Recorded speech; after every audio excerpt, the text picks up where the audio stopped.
생생하게 상생하며 YTN 라디오 생생경제. 안녕하세요. YTN 라디오 생생경제 김혜민입니다. 미국 중앙은행인 연방준비제도 제롬 파월 의장은 가상화폐들은 매우 변동성이 높기 때문에 유용한 가치저장 수단이 아니라고 한 세미나에서 밝혔습니다. 그러면서 가상화폐는 달러화보다는 기본적으로 금의 대체제인 투기적 자산에 더욱 가깝다고 덧붙였는데요.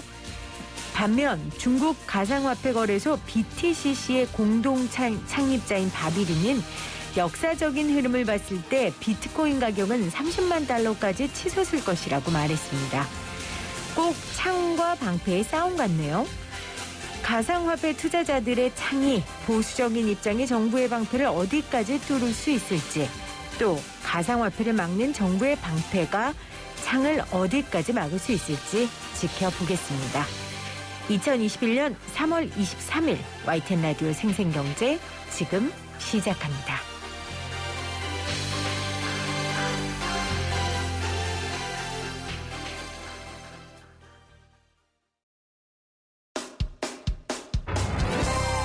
생생하게 상생하며 건강한 경제방송 YTN 라디오 생생경제. 오늘 가장 뜨거운 경제 뉴스를 제일 생생하게 전해드리는 시간입니다. 국제유가 상승으로 직전 3개월 동안의 연료비가 상승하면서 2분기 전기요금은 2013년 이후 7년 만에 인상될 것으로 예측됐었는데요. 물가 안정을 위해 정부는 전기요금을 동결했습니다. 하지만 앞으로 연료비 연동제 도입, 또 탈원전 정책 등으로 인상은 불가피해 보입니다. 에너지경제연구원 정현지 연구위원 전화로 연결돼 있습니다. 위원님 안녕하세요. 안녕하세요. 자, 한국전력이 올해 2분기 전기요금을 동결하기로 결정을 했어요. 사실은 지난 1분기에 국제유가가 굉장히 불안정한 모습을 보이면서 크게 오르기도 해서 이번에 전기요금 오르겠다 각오는 하고 있었는데 동결됐단 말이에요. 좀 의외였는데 위원님 어떠셨어요? 네, 최근 유가랑 LNG 추이를 본다면 연료비가 이제 다소 오른 게 사실이기 때문에 전기요금을 올려주는 게 자연스럽다 이렇게 생각을 했었는데 그렇지 않았죠. 그런데 지난 주말부터 이제 나오는 기사들을 쭉 보니까 정부에서 이제 물가를 관리하겠다라는 내용들이 많이 나와서 네. 또 이번에는 전기요금을 또 조정을 안 해주겠다 하는 예상을 살짝 하긴 했습니다. 그렇군요. 사실 코로나19로 서민들이 어려운 상황 가운데 또 선거도 앞두고 있어서 정부 네. 입장에서는 전기요금을 올리는 게 부담스러웠을 것 같기는 해요. 그런데 위원님께서는 이럴 거면 도대체 연동제 왜 도입했냐 이렇게 강하게 문제 제기를 하셨거든요. 먼저. 네. 저번에 한번 생생경제 나와서 설명은 해주셨지만 연동제가 무엇인지 좀 짧게 설명을 해주시고 이럴 거면 왜 연동제 도입했냐라고 말씀하신 이유까지 좀 설명해 주시겠어요? 그러니까 연료비 연동제라는 것은 이제 쉽게 말씀을 드리면은 이제 도매시장 가격이 변동한 거를 이제 소매시장에도 반영되도록 하자라고 해서 이제 도입이 된 거고요. 네. 구체적으로 어떻게 하는지 살펴보면은 이제 그 기준 연료비라는 게 있어요. 그래서 지금은 2019년 12월부터 2020년 11월까지 연료비를 이제 기준 연료비로 두고 그다음에 이제 매분기 직전 3개월, 즉 이제 지금 같은 경우에는 작년 12월부터 올해 2월까지의 이제 연료비를 이제 실적 연료비를 계산을 해가지고 네. 요 차이를 연료비 조정 요금 단가라는 것을 통해서 이제 조정해 주겠다는 것이었거든요. 사실 이제 과거의 전기요금 조정은 정부가 좀 자의적으로 판단을 해가지고 하다 보니까 원가에 이제 크게 못 미치는 수준으로 정해지는 경우가 많았었고, 네. 그래서 이제 당연히 이제 도매시장 가격, 즉 연료비랑 다르게 움직이는 것이 이제 문제로 많이 지적이 됐었죠. 그래서 연동제를 도입을 하면 이것이 일종의 이제 준칙 혹은 이제 규칙이라고 말하는 건데 어떤 규칙에 의해서 전기요금이 이제 결정되도록 하자라는 것이었는데. 이번에 이걸 이제 무력화시키는 것은 연동제 도입 취지를 상당히 좀 이제 퇴색시키는 조치였다라고 이제 보여지는 거죠. 그러니까 연동제를 도입하기로 해놓고는 이번에 전기요금을 동결시켜 버린다는 거는 아예 이런 그 제도 자체를 부정하는 거나 마찬가지다 이런 말씀이신 거잖아요. 근데 네, 맞습니다. 전기요금이 너무 비싸지면 사실은 우리 경제에 부정적인 영향을 미칠 수도 있잖아요. 네, 그래서 이제 연동제를 도입을 할 때 이제 이런 걸 방지하기 위해서 좀 몇 가지 보호 장치를 설정을 했었거든요. 네. 이제 첫 번째가 연료비 조정 요금의 이제 상한이랑 하한을 설정해서 아무리 연료비가 많이 변하더라도 일정 폭 이상은 변하지 않도록 하겠다. 지금 이게 이제 킬로와트 시당 플러스 마이너스 3원으로 이제 설정이 되어 있고, 그다음에 유가가 만약에 급등해서 좀 전기요금이 크게 오를 것 같다. 그러면은 아예 이제 연동제를 적용하는 것을 유보할 수 있도록 이렇게 해 나왔었거든요. 유연하게 만들었군요. 아예 도입 네. 자체를. 네. 네. 사실 근데 이번에 이제 조정되어야 할 요금이 그렇게 큰 폭이었던 것도 아니고, 그다음에 또 문제는 이번에 이제 사실 그 연동제 적용을 유보한 건데, 그럼 유보하는 기준이 뭐냐? 사실 그 기준이 명확하지가 않았거든요. 네. 그래서 이제 과거에도 지적됐던 어떤 전기요금 조정의 자의성, 이게 아직도 이제 문제로 남게 되고, 더 중요한 것은 이제 연동제를 도입을 하겠다고 사실 엄청나게 이제 홍보를 하면서 발표를 했는데, 이게 사실 이번이 이제 처음으로 연동제를 이제 시행을 하는 이제 기회였는데, 네. 이것을 이제 안 하다 보니까 어떤 정책에 대한 신뢰성을 크게 이제 좀 깨트렸다라고 사실 보여지는 거죠. 그러니까 이번 일을 계기로 전기요금 조정의 자의성에 대한 문제 제기를 여전히 할 수밖에 없게 되고, 또 하나는 정책의 신뢰성까지도 좀 훼손이 됐다. 사실은 정현재 박사님이 우리 방송에 오셔서도 이 연동제에 대해서 엄청나게 설명을 해주셨고, 네. 다른 여러 자리에서도 이 제도에 대한 제도 개선에 대한 얘기를 굉장히 많이 하신 걸로 알고 있어요. 또 팀장님뿐만 아니라 많은 전문가들이 계속해서 문제 제기를 했는데, 정부는 그러면 왜 이런 결론과 결정을 내렸을 것으로 보세요? 이제 간단하게 말하면 이제 물가를 잡겠다는 거거든요. 그래서 이제 소비자 물가 지수를 보면은 이제 거기 수백 가지 이제 물품들이 있고, 각각의 이제 품목별로 이제 가중치를 둬가지고 물가 지수를 계산을 하는데, 지금 전기요금이 차지하는 비중은 한 1.7% 정도 되니까 나름 이제 사실 높은 비중을 차지하고 있는 건 맞습니다. 근데 만약에 이 전기요금을 정부가 마음대로 조정할 수 없는 것이었다라고 하면 과연 이렇게 할 수 있었을까라고 좀 물어보고 싶은 거죠. 네. 사실 물가 지수를 구성하는 품목 중에 이제 대부분은 시장에서 가격이 결정이 되니까 그렇죠. 정부가 컨트롤할 수 없는 것들이 많고, 예를 들어서 이제 휘발유랑 그다음에 이제 경유 같은 것들도 이제 전기요금이랑 사실 가중치가 비슷하거나 오히려 더 높은 가중치를 갖고 있는데, 네.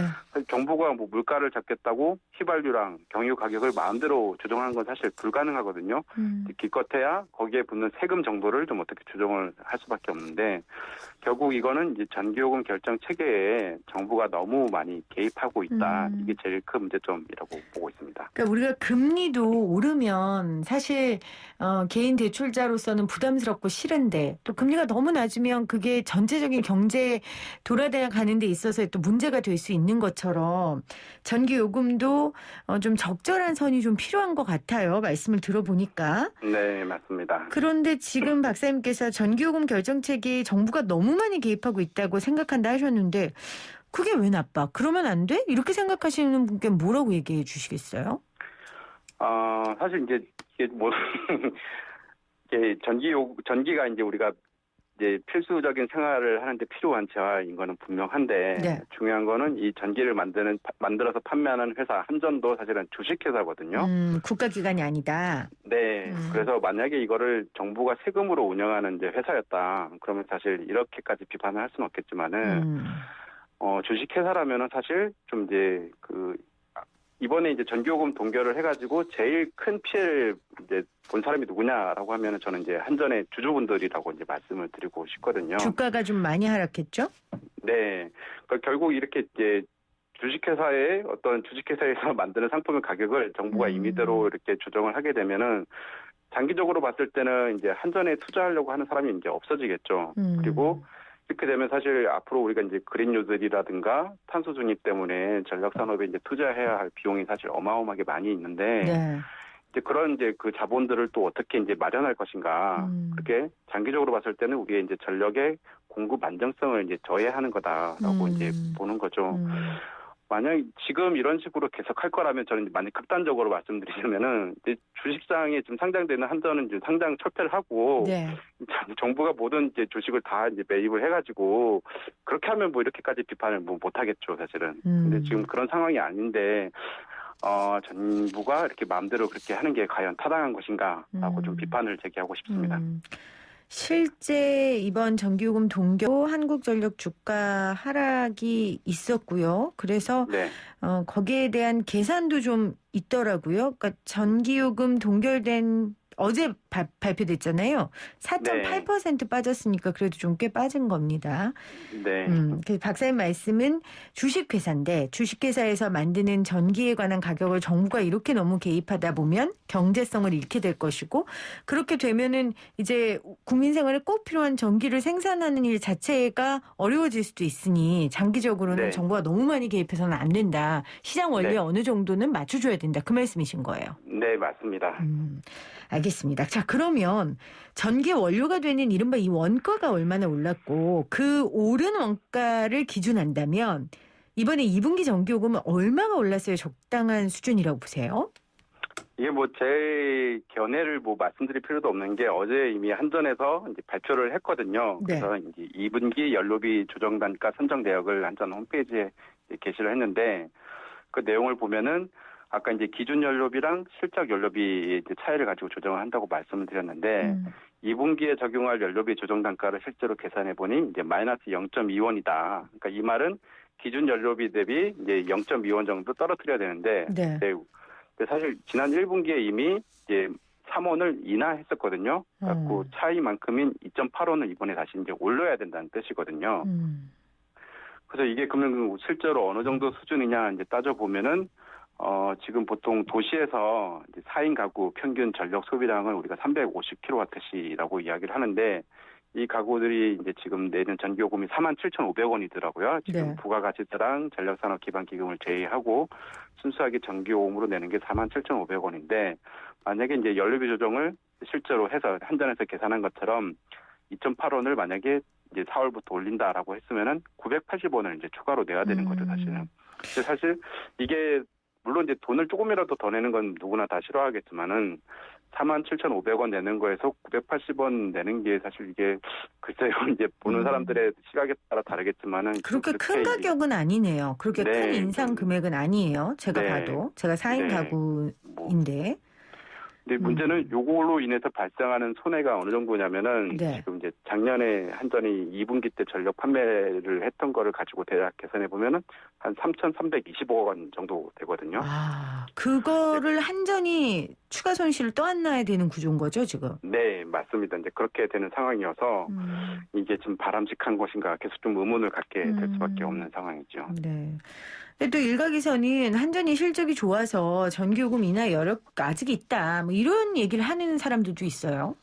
네, 그게 이제 이번에 정부에서 전기요금 조정을 이제 안 해주면서 내세운 이유 중에 하나인데, 이제 지난 1분기에는 이제 그 과거에 우리가 작년에 연료비가 좀 많이 낮았었기 때문에 이제 계산을 해봤더니 10.5원을 내려줬어야 됐는데 우리가 아까 제가 이제 연료비 조정 단가에는 플러스 마이너스 3원에 이제 그 제한이 설정되어 있다고 했잖아요. 네네. 그래서 10.5원을 다 내려준 게 아니라 이제 3원만 내려줬었거든요.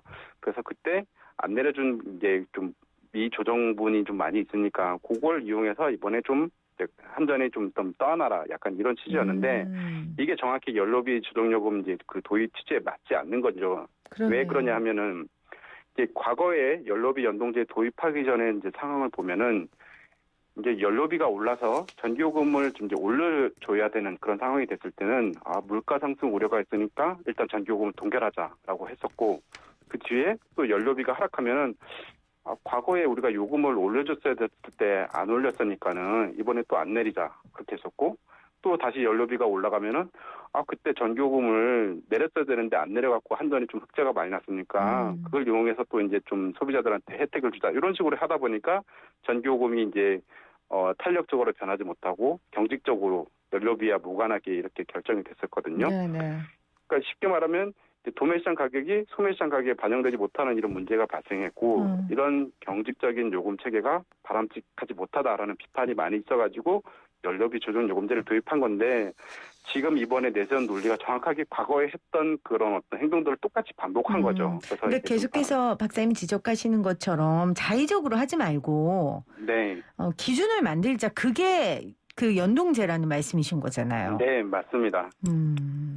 그러니까 일단 기준을 우리가 두고 이런 규칙에 따라서 행동하기로 했으면 그렇게 해야 되는데 그렇죠. 사실 이제 이건 뭐 하다 3개월 정도밖에 안 되는데 벌써부터 이렇게 좀 말을 뒤집어 버리니까는 네. 좀 실망감이 크다 이렇게 보여지죠. 자, 앞으로도 정부가 그럼 계속 이렇게 전기요금을 동결할 것인가? 제가 보기에 쉽지 않을 것 같아요. 코로나 상황이 좋아지면 좋아질수록 유가도 오를 테고. 네. 어떻게 전망하세요? 그러니까 뭐 지금처럼 연료비가 계속 이제 올라가는 상황이 계속 된다면 당연히 이제 전기요금이 인상되어야 할 걸로 이제 보이는데 또 물가를 관리하려고 하는 어떤 정부의 의지가 이렇게 또 강하다면은 3분기에도 동결하지 않으리라는 그 법이 없을 것 같다는 생각이 들거든요.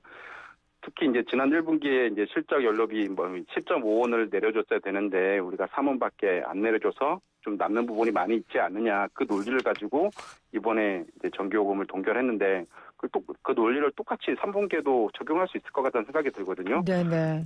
한전에 이제 작년에 그 영업이익이 연결 기준이긴 하지만 이제 4조가 넘게 나서 뭐 많은 분들이 보시기는 한전 돈 많이 벌었다라고 생각하고 있으니까는 그런 논리를 내세워서 이번에 뭐 연료비가 많이 오르긴 하지만은 뭐 너네 작년에 돈 많이 벌었으니까 뭐 또 좀 여러 가지 힘들고 하니까 국민 경제가 네. 계속 3분기에도 동결해라라고 하면은 사실 뭐 그렇게 못할 법도 없을 것 같습니다. 그럴 수도 있다라는 말씀이세요.